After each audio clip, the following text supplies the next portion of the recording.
Muy buenas tardes, tengan todos nuestros miradores, oidores, bebedores, masticadores y regurgitadores de la palabra que se comparte a través de nuestro canal de YouTube, La Comuna de la Palabra. Y reitero en el verbo regurgitar que en realidad es como relaborar. Hubo un tiempo en que los maestros creían que la letra con sangre entraba, que entraba por un oído y automáticamente se procesaba la información o se comprendía el mensaje. Y parece ser que hay que organizar la información e interpretarla. El carácter del sujeto de la actividad es más activo de lo que creíamos. En ese sentido, la idea de regurgitar o repensar lo que se habla y se escucha nos permite resignificar. No utilizo el término de construir al cual Mario Bunge le golpeteaba durísimo porque decía que esa era una payasada la de construcción.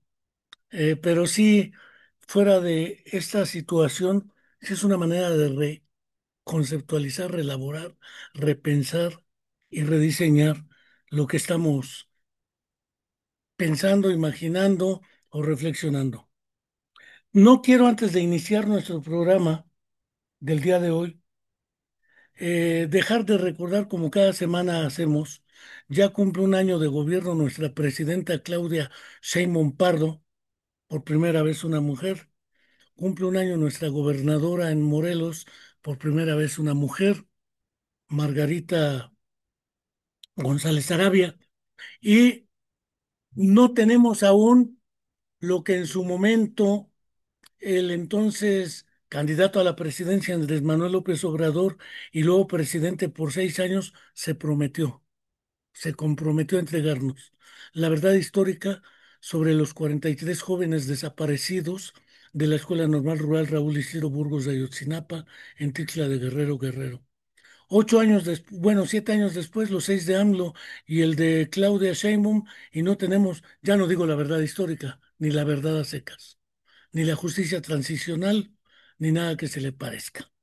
Por ello es que seguiremos recordando mientras no tengamos la verdad histórica o qué pasó y la justicia transicional que se aplique, seguiremos recordando este compromiso histórico que es una deuda de Estado, porque participaron gobiernos estatales, el de Guerrero, municipales, el de Iguala, Chilpancingo, Cocula, y naturalmente el Ejército Federal Mexicano, policías municipales, y la única explicación que dieron es que los narcos los quemaron en un basurero, cosa que no se cree. Una cremación de 43 jóvenes así en una sola noche es inviable en un basurero de llantas y de mucha mugre. Pero ahí está y no dejamos de recordarlo. No quiero tampoco dejar de enviarle un saludo fraternal a nuestra querida amiga Angélica Rodríguez Monroy, mamá de Viridiana Naid, estudiante de nuestra Facultad de Psicología, también desaparecida hace más de 13 años y aún la seguimos esperando porque viva la llevaron. Finalmente, a pesar de los pesares, parece que quieren desaparecer Gaza y creo que todos somos Gaza hoy.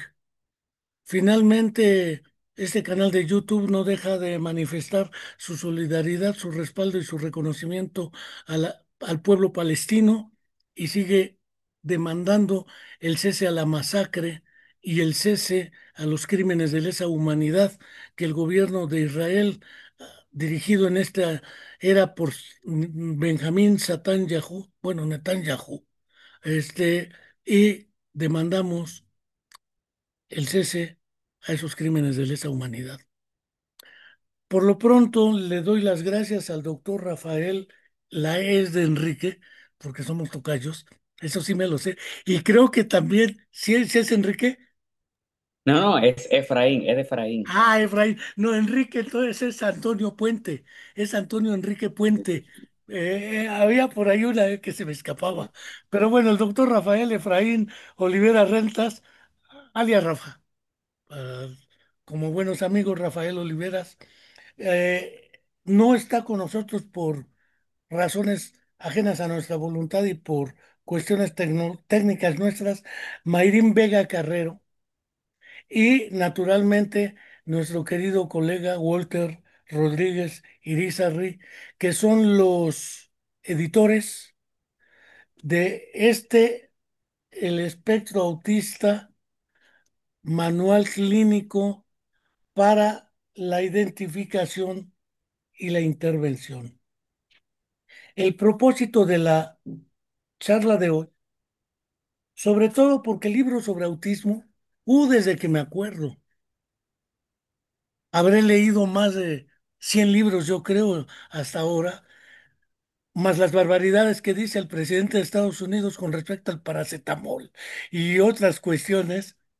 Este, Me parece ya inviable estarles respondiendo a personajes de esa naturaleza que no saben lo que dicen. Pero más allá de ello, como no quiero comprometer a mi amigo el doctor Rafael Oliveras en barbaridades que yo digo, no él, eh, tanto el asunto de la definición, que ha ido cambiando a lo largo del tiempo, no sé si para bien o para mal, porque ahora, como dijera Juan Carlos Arango, habla de neuromitos. Pero algunos de los otros colegas españoles hablan de las neuromierdas. Ya todo es neurocoaching, neurocognición, neurolingüística, neuroeducación, todo es neuro. Antes era científico, ahora es neurociencias y santo remedio. Los dos trajes que uno se pone, el de las neuros y el de las ciencias. Eh, el asunto de la definición, identificación o diagnóstico, herramientas. La historia es a lo que yo más me he metido con harta sinceridad. Prácticamente desde Sujáreva, 1925, pero tenía tres defectos, bueno, cuatro defectos la pobre señora. Era rusa comunista, era mujer y era judía. Entonces, todo en su contra, pero ya desde 1925 hizo una definición muy similar a la de Hans Asperger. Y ahora que traen el run run, ya me lo comentaba este Jordi Peña, pues hay que cambiarle de nombre al trastorno de Asperger porque era un nazi Asperger. Bueno, quién sabe, no sé si tengan las evidencias. Lorna Wynne sostiene que, o sostuvo en su momento que no, a la hora del diseño del DSM-5. Ella misma lo plantea que pues no está segura de que era muy cristiano, cosa que no asegura nada. Pero como no salió nunca de Austria, se quedó siempre en Austria. El único que huyó y que no era psiquiatra, sino era, creo que era cardiólogo, Leo Kanner, aunque era un políglota impresionante, este, y muy sagaz para hacer la primera descripción. En el 43, la historia está medio canija. Hasta juega ahí el cine un rol con Rainman, que hay una narrativa muy interesante de esa película que se tardó más de medio siglo efectivamente en salir al público. Yo dejo estas cuestiones, le dejo la palabra a nuestro invitado, si no, ¿para qué carajos lo invito?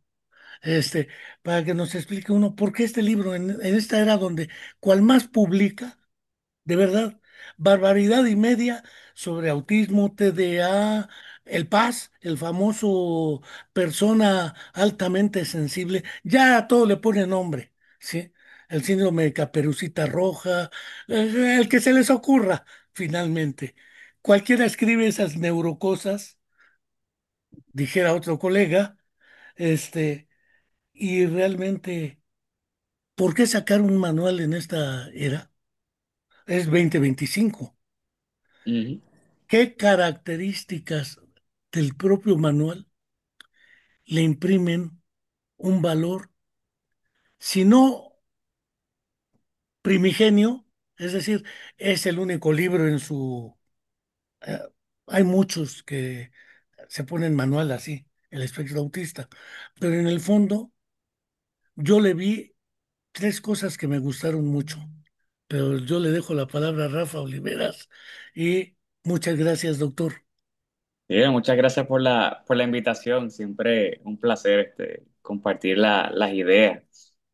Am, pues el libro realmente, eso es una pregunta interesante, el por qué sacamos este libro y sobre todo por qué estuvimos persistiendo cerca de 3 años para poderlo publicar.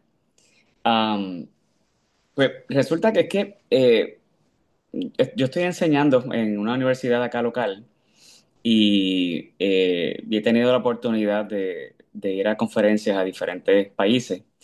Y esto es un área que, el autismo es un área que básicamente le he dedicado bastante de mis años y llevo sobre bastante, sobre 20 y pico de años dedicándole al tema. Y entonces, cuando trabajaba o trabajo con estudiantes, colegas que solicitan conocer un poco más de esta condición, porque precisamente ha evolucionado mucho desde su definición, los instrumentos y las mejores prácticas para hacer un manejo del caso, porque lugares donde no hay literatura actualizada, pues todavía los conocimientos y las prácticas son un tanto arcaicas y no aplicables a lo que entendemos que ocurre el día de hoy. Pues encontrábamos que teníamos problemas encontrando literatura en español. Ese fue la primera inquietud. Eh, Conocemos de referencias que se publican a menudo, pero mayormente son de revistas de Estados Unidos y de Inglaterra, y son pues artículos y libros mayormente en el idioma inglés. Y pues había una brecha entre las publicaciones que se estaban dando en inglés y las que se estaban dando en español.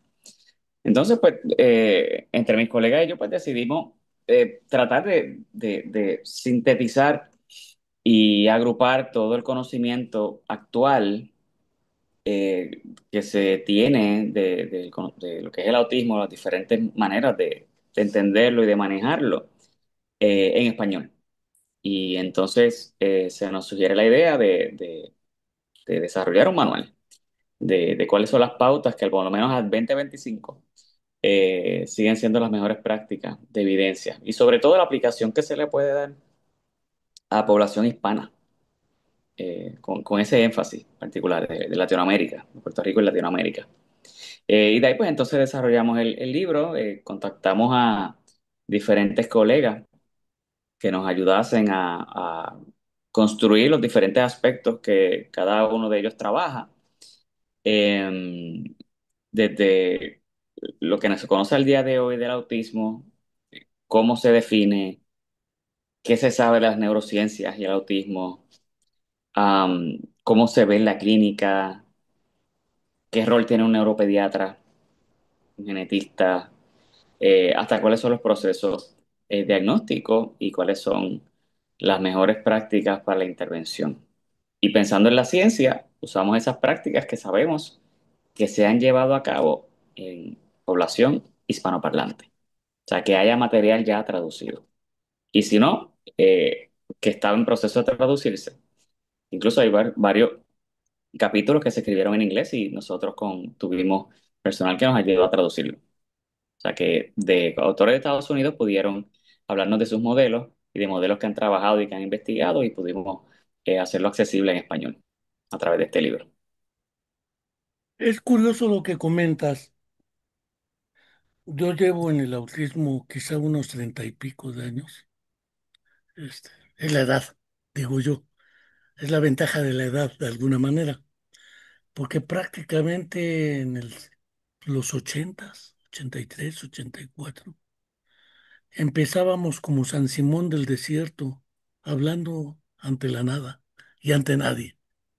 Ciertamente sí había, porque era lo más accesible para nosotros, material en castellano, pero en español de España. Pienso en Ángel Rivière, pienso en otros enfoques centrados desde la psicología cognitiva. Ángel Rivière había trabajado con el Grupo de Londres, Alan Leslie, Simon Baron Cohen, Uta Frith, ese grupo Mm, del modelo de teoría de la mente. mm, Eh, Nos llegaban todos los trabajos de los psicoanalistas, Bruno Bettelheim, entre ellos famosísimo, mm, eh, el modelo de la madre congeladora, la mala madre, mm, psicoanalíticamente dicho, y de alguna manera eh, la idea era poder manejar con esos referentes una primera aproximación al autismo. Tenemos claro que no es lo mismo el español de América que el español de Europa, y nada claro. más era en ese grupo, porque lo demás era Reino Unido, dijeras, eh, y lo que sería además de Reino Unido, lo que sería en parte cuando Francia todavía tenía trabajo intelectual. Ahora está más subordinada a otras situaciones y ha dejado de ser el faro que alguna vez fue. No digo Alemania, porque a usuarios de la lengua francesa, francófona o alemana, más la neuropsicología se acercó por la lengua francesa, pero el autismo no. En este sentido, es interesante lo que planteas. ¿Y a ti qué mosca te picó? ¿O qué virus te atacó para acercarte al autismo? Yo recuerdo que me acerqué por dos vías. El fenómeno de la llamada parálisis cerebral infantil. Tienes un ser que quiere actuar, pero un cuerpo que no le responde. Pensé Ujú, en la ceguera sordera simultánea. ¿Quién sabe cómo se orienta esa persona en un espacio del cual no tiene referentes? Pero la persona con autismo me parecía así como la metáfora de la fortaleza vacía de Bruno Bettelheim o la metáfora de la ciudadela sitiada ujú, de otra colega, también psicoanalista, por cierto, Inaccesible, o las películas de François Truffaut sobre el niño salvaje y lo que era la leyenda del mito de los niños lobos o ferales. Pero más allá de eso no teníamos nada. ujú. Efectivamente, la mayoría nos fue llegando por vía de la lengua inglesa. Pero a ti, en bueno, Puerto Rico, es para bien o para mal una colonia de Estados Unidos, o es parte de los Estados Unidos en el haya sido como haya sido, dijera nuestro expresidente, y de alguna manera a ustedes les llega por otras vías. Ujú. ¿Qué mosca te picó a ti para entrar al autismo? Porque nadie le entraba, de verdad. Yo recuerdo hace 40 años, eran excepciones que hablaran de autismo. Felipe Sí. Cruz, que vino de Moscú, pero porque pues, se formó en otra escuela. Yo por acá solitario, algunos maestros quizá, pero más no. Ujú. Por allá en tu región, ¿cómo te acercaste a esto? Bueno, realmente yo no sé si llamarle casualidad o un accidente, Am, porque cuando entro a mis estudios doctorales, se me da la oportunidad de trabajar en un laboratorio de genética. No era requisito de mis estudios, era meramente que como tenía una preparación en ciencias, y estaban buscando personal para un laboratorio, pues nada, me apunté y estaba aprendiendo a hacer este trabajo con genética con el doctor Alberto Santiago Cornier, que es un reconocido genetista de acá de Puerto Rico. Y luego de varios meses, pues él me deja saber que yo primer año del doctorado, y él me deja saber pues, que chévere que estoy ayudándolos en el laboratorio, pero que aprovechara la oportunidad y desarrollara un tema de investigación para mi tema de hacer la tesis doctoral. Y en este momento yo no tenía la más mínima idea de absolutamente nada. Así que pues decido escoger algo sobre genética y alguna condición que se trabaja desde la psicología. Y quise adentrarme en algo que yo conociera lo menos posible. Y haciendo revisión de la literatura, pues me topé con el autismo, de que pues no se sabía nada. Yo de autismo lo que sabía eran rumores. Creo que en mi vida había visto solamente un niño que en un momento se trató, ¿verdad? Mi familia en una situación trataron de, ¿verdad? Los saludaron y todo, el niño no respondía y la mamá nos cuenta que tiene autismo. Pues, hasta ahí, pero no se sabía. Y durante mi estudio de universidad, sé que había una de nuestras profesoras que trabajaba con autismo, pero todo era un misterio. Hablaban de que estaba encerrado en su mundo, esta persona. Eh, pero no se sabía más nada y por no saber precisamente pues me dio curiosidad de cómo desde el punto de vista neurológico podemos cerrar la brecha en el conocimiento de lo que es el mundo social.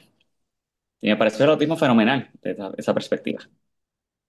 Es curioso porque las ideas de Baron Cohen, que son muy genéticamente fundadas, se aventó el tiro del cromosoma X, síndrome X frágil, este, que por eso hay más varones que mujeres con diagnóstico de autismo, porque el Mm, cerebro masculino es más autista que el femenino. No lo dice así de bárbaramente como lo acabo de decir, ¿sí? Baron Cohen tiene muchos estudios al respecto, junto con Leslie, Alan Leslie, y seguramente le entraste por el lado de la genética, pero estás en la práctica clínica, es decir, tú das un salto, no sé si triple salto de la muerte. Tienes entrenamiento para ello a través del... Por eso te voy a ti en un tiro con Juan Carlos Arango, aunque haya sido campeón de judo. Yo creo que a caratazos, como le pasó a Cassius Clay cuando quiso echarse uno con un karateca y boxeador, él, pues, no fue más mediático. Pero fuera de ello, un triple salto de la muerte de lo que un quebecois, André Rolecourt, decía cómo saltar de la neuropsicología al qué, la afasia, la amnesia, la agnosia, la apraxia, la discalculia, las alteraciones de funciones ejecutivas, el autismo, el síndrome de Down, a la neuropsicología del cómo. Y empieza a plantear, porque tenemos que explicar cómo operan esos procesos. Pero mm, tú das un triple salto de la muerte y sin red y llegas a la neuropsicología del quién. ¿Quién es la persona con autismo? ¿De qué familia? Porque regreso a la primera parte que me sedujo mucho, más allá del prefacio, ¿sí? Que son la importancia de los apoyos, perspectiva de una persona que vive con el espectro de autismo o autista, que es un asunto de quién, pero también de la incertidumbre a la acción, la voz de una familia. Porque el quién no es solamente la persona que tiene el diagnóstico, es toda una familia que tiene que reestructurar su vida. Es decir, tú estás dando un salto de la muerte triple sin red, desde las alturas de la neuropsicología al que a la neuropsicología al quién o quiénes. Y ese es un salto de la investigación de laboratorio o mm. genética a la práctica clínica. Y ese salto creo que lo diste tú. La naturaleza del libro tiene esa primera entrada. ¿Quién? Una persona de 51 años no lo había visto en ningún libro, ¿eh? Salvo el otro que publicamos gratuito con Naranjo, Mm. de este, el Historias punto de de vista vida. de las familias, ¿sí? Pero fuera de eso, y este trabajo, además, como punto de partida, ¿quién y quiénes? Me parece genial, no lo había visto en ningún libro. ¿De dónde surge esa idea? ¿Y por qué es importante? Bueno, realmente, y viéndolo así como lo dice, sí, creo que lo conceptualizas muy bien, porque una vez nosotros, eh, cuando decidíamos hacia qué audiencia va a ser el libro, y era eh, pensando primero a los profesionales que se están adiestrando, a estudiantes, para que conozcan cómo trabajar con las familias. Porque en la clínica lo más que vemos son familias que necesitan apoyo y, y, y muy desesperante que las familias traten de buscar apoyo y que no lo consigan, porque no hay profesionales preparados para atender esta situación. Así que pues, orientamos el libro de la perspectiva profesional, pero aún así sentíamos que nos faltaba algo. No podíamos quedarnos solamente en la ciencia y queríamos aspectos aplicados. Y lo que decidimos entonces, para verlo de forma más aplicada, es darle un contexto, precisamente el quién. Un contexto de hacia quién va dirigido, quién se beneficia realmente de conocer más de esta condición. ¿Quién es el recipiente de esas intervenciones y de la ciencia que se hace para conocer qué puede funcionar y qué no? Eh, y sobre todo, ¿quiénes son las personas que nos guían y nos dirigen a que realmente tenemos todavía que seguir empleando la ciencia para conocer y darle mejor ayuda?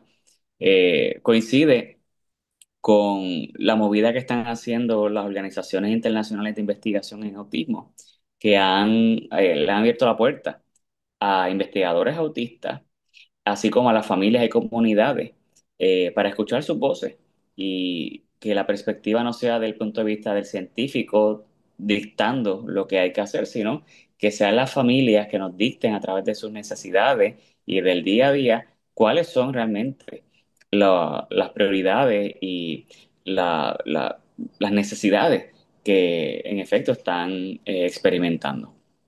Así que por eso decidimos orientar todo el conocimiento científico desde la perspectiva tanto de un individuo autista, que es un autor reconocidísimo, particularmente en Chile, de donde es el natural, que tiene sus libros y donde apoya a la familia, que es Leonardo Farfán, así como el de una madre, que usualmente la madre es la que tiene a menudo la mayor, yo no quiero decir responsabilidad, pero usualmente es la que más se involucra en el manejo de tener un hijo con autismo. Es como usualmente la figura materna la que a menudo toma el rol de hacerse cargo del manejo del autismo. Así que quisimos darle esa introducción al libro porque es lo que da contexto y permite darle sentido a por qué se hace la ciencia, de tratar de conocer diferentes manifestaciones y cómo manejamos el autismo. No quiero, antes de seguir, agradecer a Itzel Denise Jardón su presencia en este programa, sus saludos, buen día. Y regresando a esta idea de los quiénes, leía una noticia muy reciente de un suceso dramático en España. Una madre de una chica con autismo, militante, probada y como los militantes de izquierda probados en su momento, que después la presión era distinta, porque la resistencia también es distinta. La mujer quiebra y no solemos pensar en el cuidador primario, que es generalmente una madre, o una hermana, o una hija, o una esposa, y en amplios casos de neuropsicología, y no cabe duda que es una tarea casi impuesta a la condición de mujer. No estoy ahorita con el pleito de si feminismos o no, pero es evidente que el rol de cuidador primario recae en la mujer. Esta señora le entró la crisis, intentó suicidarse con todo hija, murió la hija, pero ella no. Ella acabó en la cárcel por homicidio ampliado, intento de homicidio suyo propio y el homicidio de la hija de más de 20 años. Preocuparnos por las familias, es decir, una estrategia centrada en la persona pero orientada a la familia y basada en la comunidad, porque de otra manera, seguramente el problema no es solamente la persona con autismo, las familias, cómo las abordamos. El autismo no es un problema personal o no solo personal. Hay personas con competencia. Yo pensaría, por ejemplo, que el campeón mundial de ajedrez Bobby Fischer, ese que le ganó a Boris Spassky, era Asperger, porque Spassky decía, es que es una máquina. Él no hace nada más que computar y ganar. No prejuzgo si Carlsen sea un Asperger porque es más sociable, es más mercantil, pero Fischer sin duda acabó casi de indigente porque no tenía más habilidad que el ajedrez. No solo, pero era un políglota hecho a la brava. Muchos se nos han ido así en la historia de la humanidad. Ahora, cual más dice Einstein y Newton eran Asperger, todos quieren su Asperger. Y hay banalizaciones, ¿sí? No prejuzgo la del paracetamol y las vacunas, porque ese es otro pleito con la industria químico-farmacéutica, por la cual hay razones que se ha ganado ese pleito, la industria, ¿sí? Pero la relación de esta propaganda de uno y otro lado también hace necesario trabajos como estos, que le permiten aclarar a las familias, porque pese a ser un libro técnico, está muy didáctico, tiene sus cuadritos, que yo mismo que participé nunca los hice, ya cuando los vi dije, ah, caray, yo no hice esos cuadritos y esos esquemas. Tienen editores que se encargan de hacer más didáctico el material para que cualquier mortal se acerque en principio a este manual. Por desdicha, todavía no nos llega desde el manual moderno acá a México. Algunos lo encargan por otras vías y se tarda un buen tiempo en llegar. Pero no tengo duda de que, aparte de los valores que le atribuyes, ¿qué importancia puede tener esto para que la gente también se acerque a las familias, a los cuidadores primarios, a los maestros, que son los que se desesperan y corren a los alumnos? Eso ya Ujú, lo vimos en todas las narrativas que nos tocó trabajar para el otro libro, y la gente es de lo que más se queja, de que ujú. no sabemos de esto, pero cual más opinamos. Y entonces, es otra de las fortalezas de este manual, ¿no? Sí, en efecto. Lo que hacemos es tratar de crear la conciencia de que el rol del profesional que trabaja con esta condición no es trabajar con la persona que tiene el autismo, sino que el autismo, al en sí ser una condición que tiene una repercusión social, porque es precisamente un problema de aprendizaje social, nos toca trabajar con la otra parte también, que es la social. Es parte del rol del profesional, no solamente considerar lo específico que se puede hacer con individuos, sino también es responsabilidad del profesional manejar tanto las familias como la comunidad. Así que de esa perspectiva es que queremos tratar de dar ese mensaje de que uno trabaja con una persona con autismo, pues trabaja con una persona con autismo, pero también con su familia y con la comunidad. O sea que es un rol mucho más amplio que el que meramente sería en la clínica tradicional cuando a veces trabajamos solamente con pacientes a nivel individual y su sistema, su microsistema. Pero en este caso nos toca ser un poco más responsables con los sistemas más grandes. Y por eso incluso la última parte del manual es lo que le titulamos la experiencia latinoamericana, que es tratar de mirar los esfuerzos que se han hecho a nivel comunitario y de política pública a través de diferentes países de Latinoamérica, en cómo han tratado de implementar los conocimientos y cómo han creado programas modelos para facilitar precisamente este tipo de apoyo y servicio. Es curioso porque las preguntas que más suelen apreciarse, actualmente las redes son una verdadera calamidad. Pueden ser muy útiles si nos cuidamos de las calamidades que implican. ¿Pero es usted autista residual? Conteste el siguiente cuestionario de 3 preguntas y lo sabrá. Más allá de un diagnóstico preciso y con la herramienta que fuere, hay un conjunto de indicadores que nos pueden poner en guardia, no solo en la infancia, porque ese también fue otro problema. Por eso me dio gusto que fuera un personaje de 51 años de edad, el primero que escribe. ¿Por qué? Porque los adultos se nos escaparon siempre. Siempre se definió como autismo infantil.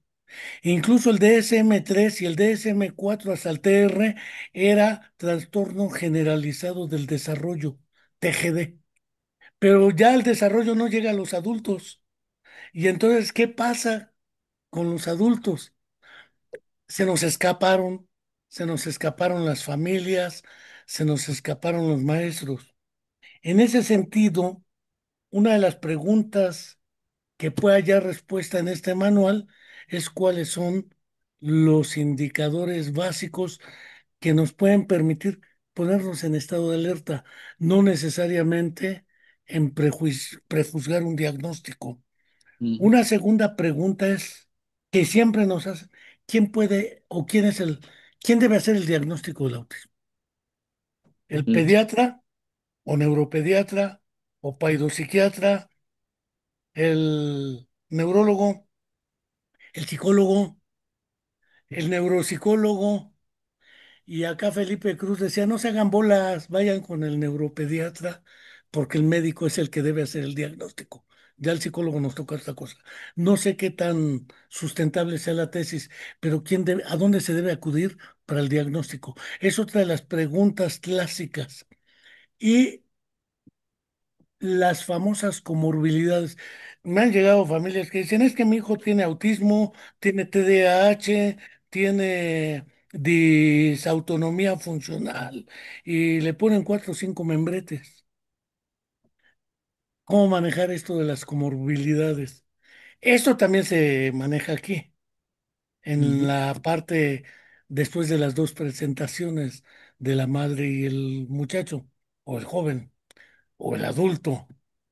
Pero me parece que son tres preguntas importantes que seguramente pueden ir avanzando alguna idea de respuestas plausibles a ellas con este manual y que pudiéramos adelantar a ese respecto. Sí, de hecho, es un tema que eh, no necesariamente lo vamos a encontrar explícitamente en una sola oración. Es un tema recurrente que se va a ir viendo a través de los diferentes capítulos, porque pese a que fueron diferentes autores los que escribieron, particularmente sus primeros capítulos, salvo uno que otro capítulo donde estuve participando yo activamente, la doctora Vega, eh, hay un hilo conductor. Ese hilo conductor que une a esos capítulos es cómo se aborda y se entiende el autismo desde la comorbilidad.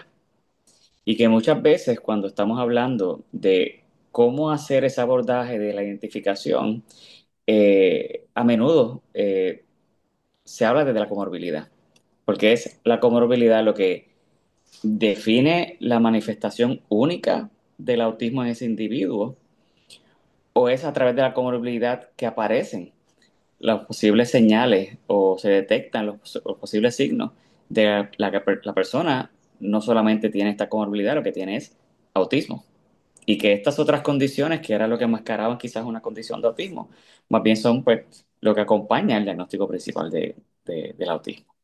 Eh, y entonces, desde esa perspectiva, pues los profesionales, tanto de conducta, psicólogos, neuropsicólogos, psiquiatras, así como el abordaje médico tiene un rol importante en tanto la identificación como el manejo del caso.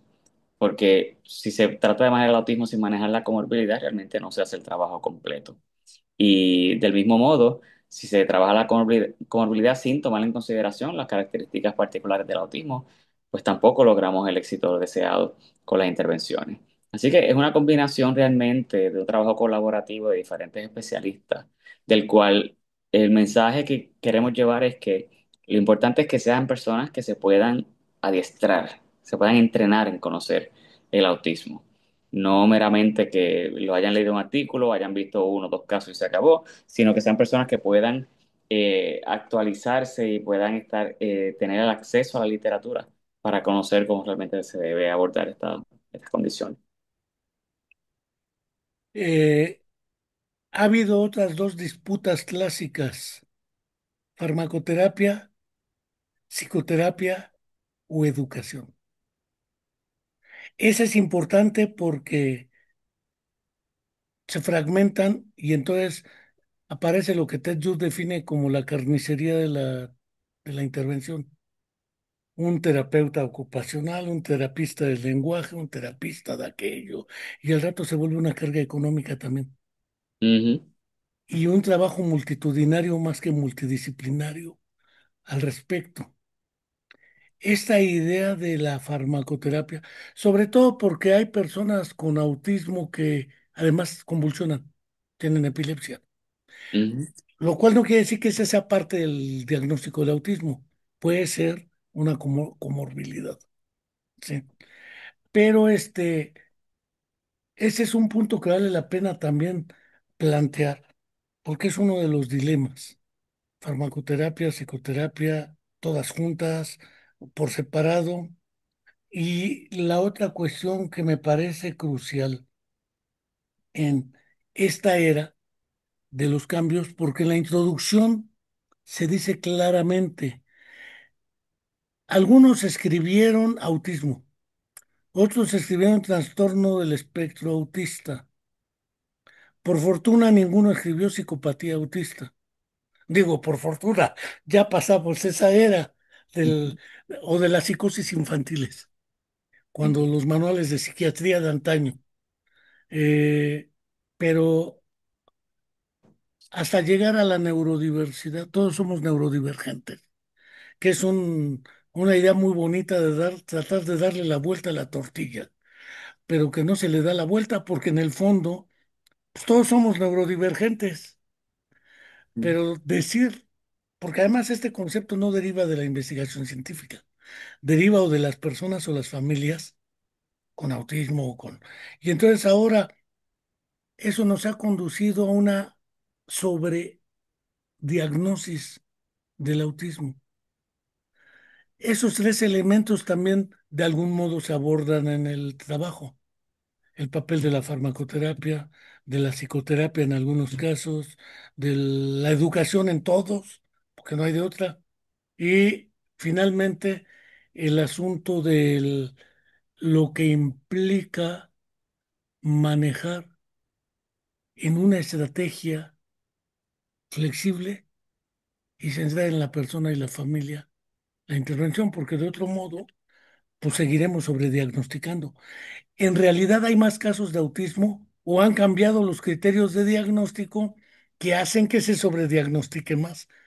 ¿O existían, pero no eran vistos con los criterios anteriores? Que pueden ser las dos cosas, no lo sé. Ujú. Sí, Digo, sí. pienso. Ahí lo que pensamos es que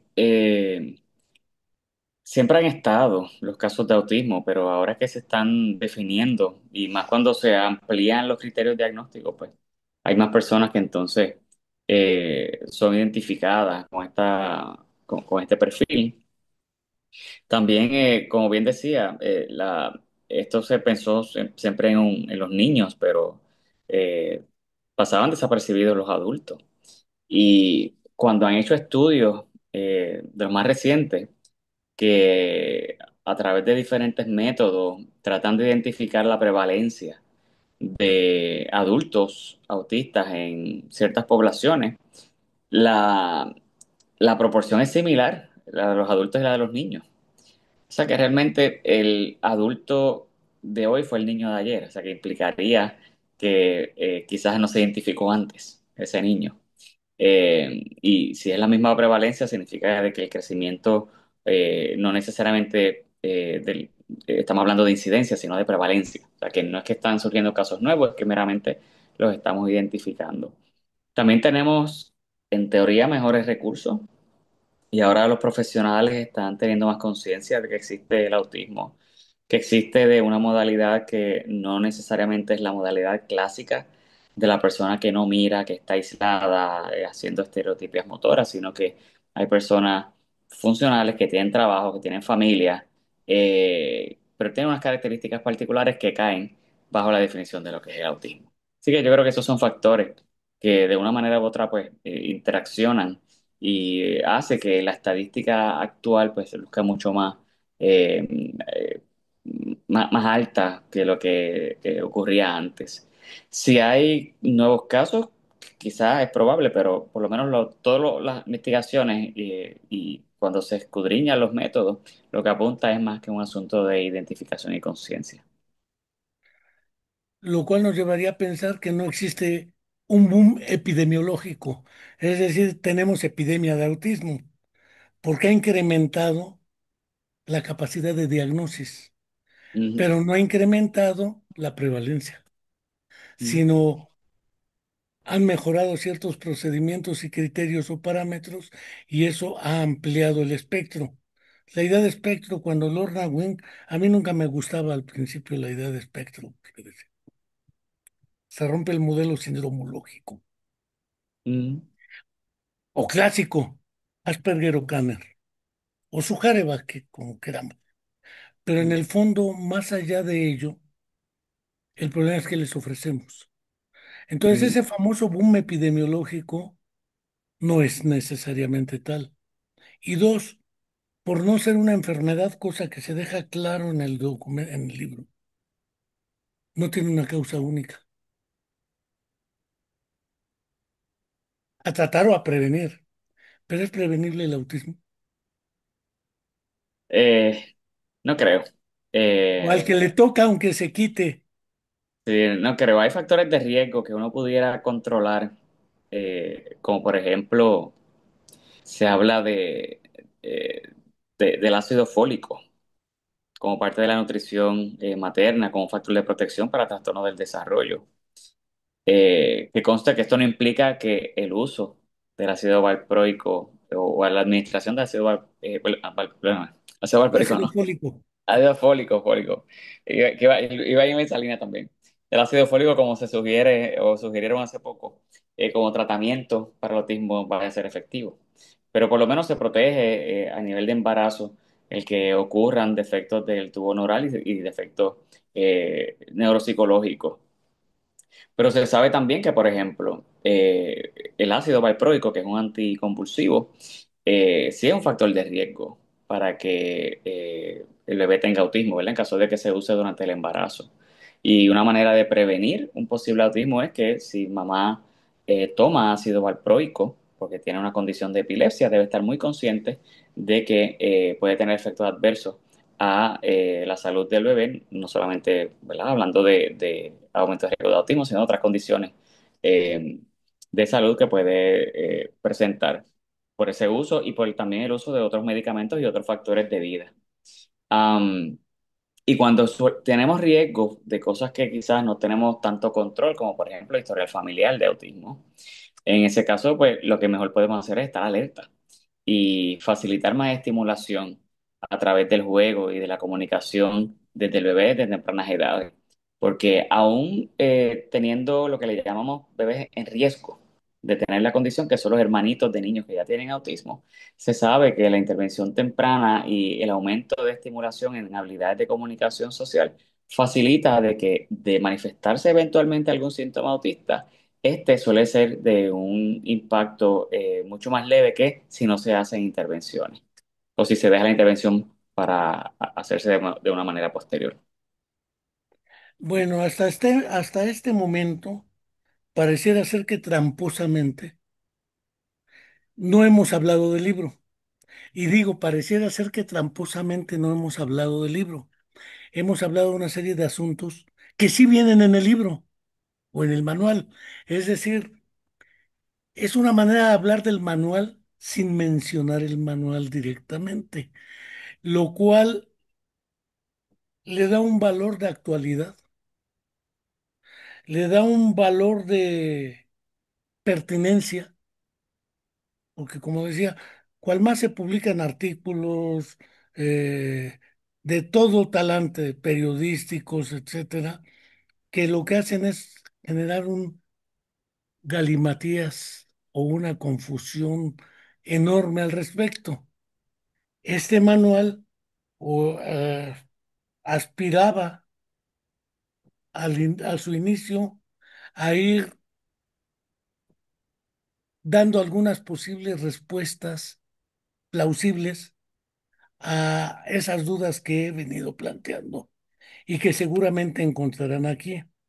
Recuerdo que no hace mucho en Puerto Rico, Walter, Mayrim y tú hicieron la presentación del libro. ¿Qué dijeron?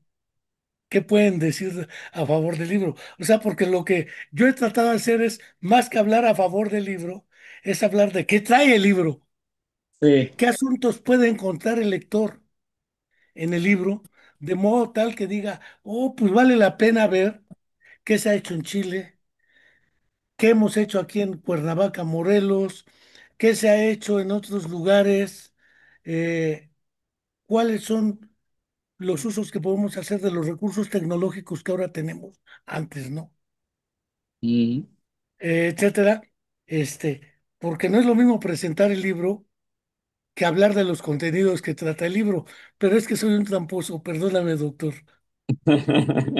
No, pero me parece excelente porque todo lo que hemos dialogado es precisamente parte del contenido del libro, que a través de la lectura uno va creando más conciencia sobre eso y muchos otros factores y muchas otras variables que se toman en consideración a la hora de intervenir y trabajar directamente con esta población.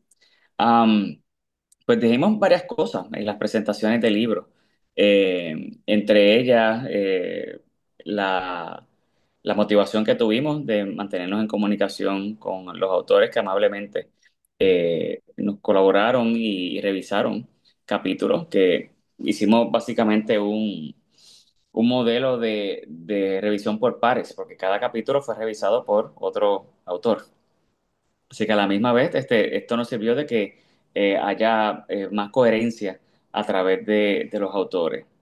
Eh, Como bien mencionaste ahorita, se escribieron los libros y hay recuadros con recordatorios, con oraciones clave que facilitan un poco la, la lectura por los temas claves, porque son muchos temas que se están tocando ahí.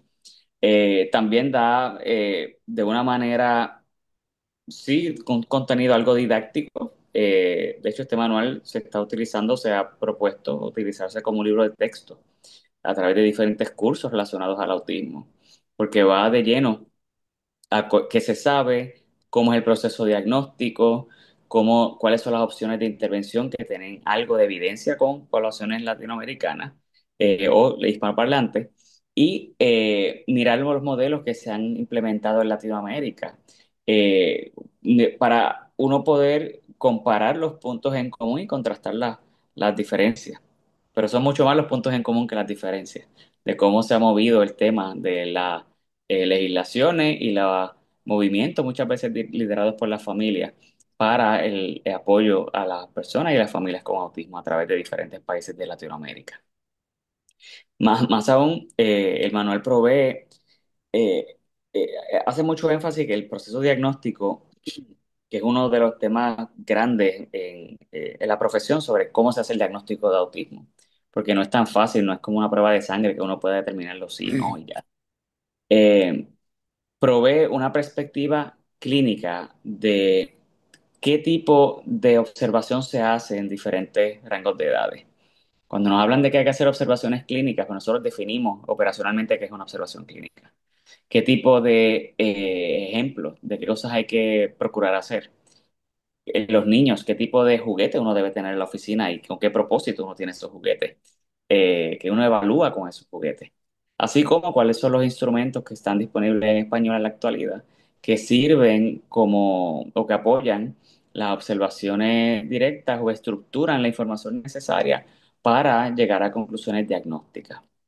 Así que a mí me parece que el manual cumple su propósito de dar la visión abarcadora e integrada de la literatura actual, de lo que se conoce de la condición, escrito de una manera, ¿verdad?, de nuestro idioma, en español, dando a conocer los modelos de intervención que se enumeran bastante, son bastantes capítulos que de forma directa hablan de los diferentes abordajes, desde educativo, tecnológico, psicológico, farmacológico, desde la perspectiva del terapeuta ocupacional, y modelos que se sabe que tienen su evidencia de efectividad.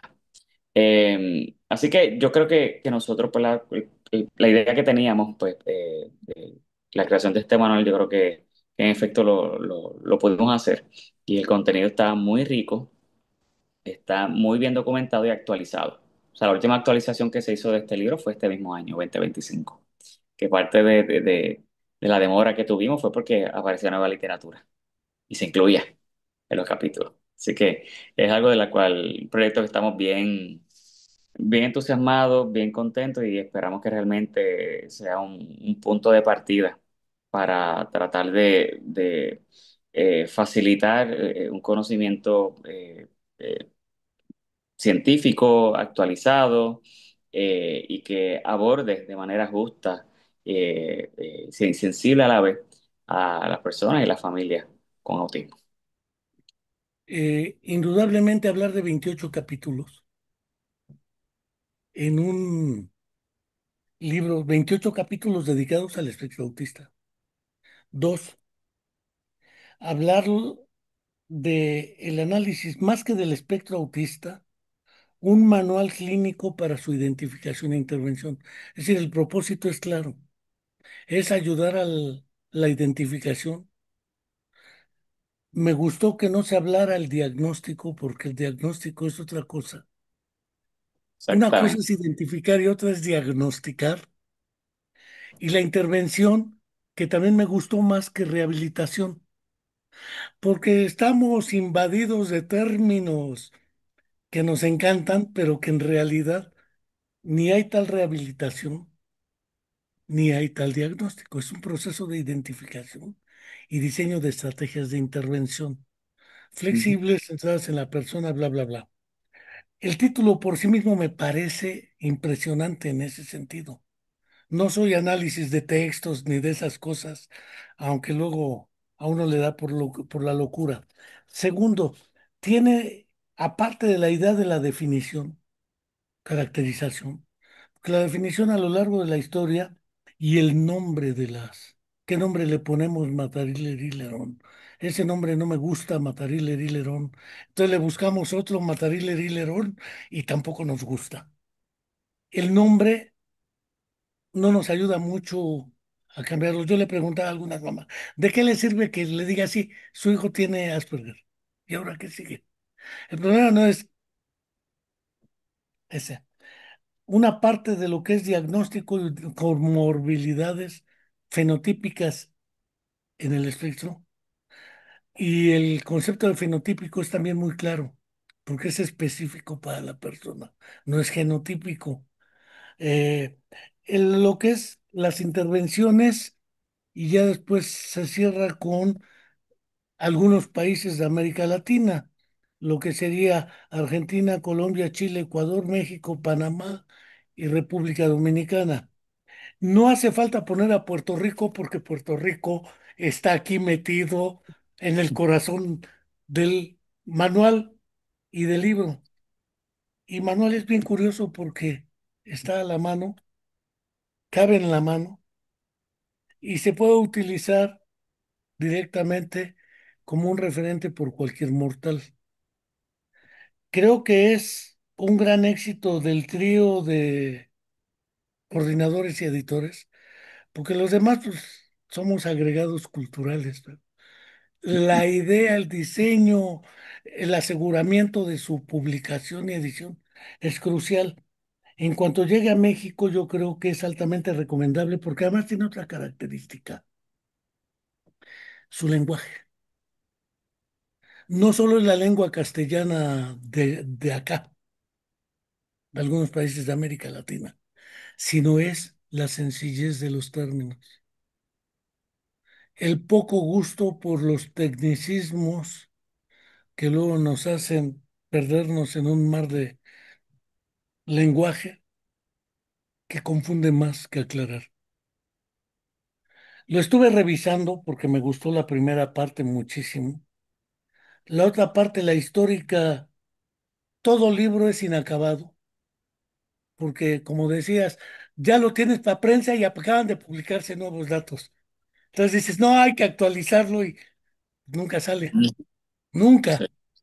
Había un colega acá que estaba haciendo el doctorado, se acercó a la estación de radio universitaria y le dijo al director de la radio, quiero que me entreviste a alguien y le voy a explicar qué es el Asperger. Yo tengo Asperger, un estudiante de doctorado. Y lo entrevisté y sacamos su entrevista hasta en televisión universitaria. Muy interesante el muchacho y le pregunto, oye, ¿por qué no has acabado tu tesis doctoral? Es que no es perfecta. Pero ¿qué dicen tus francotiradores, es decir, tus lectores y asesores? Que ya está publicable. ¿Y por qué no lo haces? Tan pendejos, no saben, les falta. Entonces le digo, eso no se hace porque es una habilidad social. No insultas a tu tutor de doctorado, porque si lo insultas, nunca te vas a doctorar. Pero él le Claro. tenía sin cuidado. Este, esas competencias sociales que algunos llaman, más allá de las teorías, porque no vi nada, Cuando a mí me tocó publicar mi libro en el 12 en la Editorial Académica Española, puse las teorías de teoría de la mente, funciones ejecutivas, y se vuelve muy teórico y poco manejable para el quehacer. Se vuelve más como para la presunción. Y entonces yo creo que este libro tiene esa sencillez. No se mete con el rollo de las neuronas espejos, el sistema de neuronas F4 y F5 y las teorías de Ramachandran de si espejos rotos en el autismo y neuronas, síndromes prefrontales, cosa que es plausible teóricamente, pero que para un manual como este no es el propósito. Eso también le da otro valor. Está al Ujú. alcance, a la mano, como manual, handbook, un libro Literal. de quien quiera acercarse a él, sea educador, sea terapeuta o trapecista, les decimos acá a veces, porque tienen que hacer mucho trapecio, sea maestro, sea psiquiatra, psicólogo, neurólogo o lo que quiera.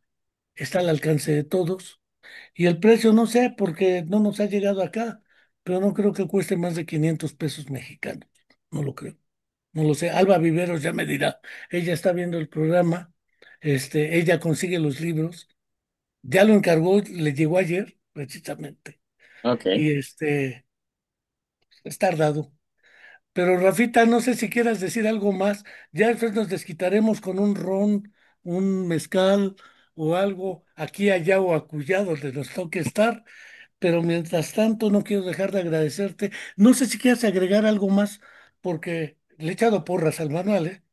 Sí, no, Y muchas no gracias. porque yo tenga un capítulo ahí, es irrelevante eso. No, no, no es relevante. Muy, muy buen capítulo del trabajo que han hecho ahí en Morelos. No, y básicamente agradecer el espacio para presentar el libro nuevamente a tu comunidad, a los que están viendo esta entrevista. Y creo que has identificado muchos de estas pequeñas gemas escondidas que tiene el libro, como por ejemplo el título. No sé si, ¿verdad? Lo mencionaste, no se llama trastorno del espectro autista. Fuimos muy cuidadosos con los títulos porque hay personas que no consideran que el autismo es un trastorno, pues queremos respetar eso. Y también usamos diferentes maneras de expresarle, desde persona autista a persona con autismo. O sea, queremos aceptar esa diversidad de conceptualizaciones porque a la misma vez que proveemos todos los datos más actualizados de la condición, a la misma vez queremos humildemente dejar saber que nos falta mucho más por conocer y que queremos respetar esta diversidad de maneras de entender la condición hasta que la ciencia nos dé un poquito más de certeza.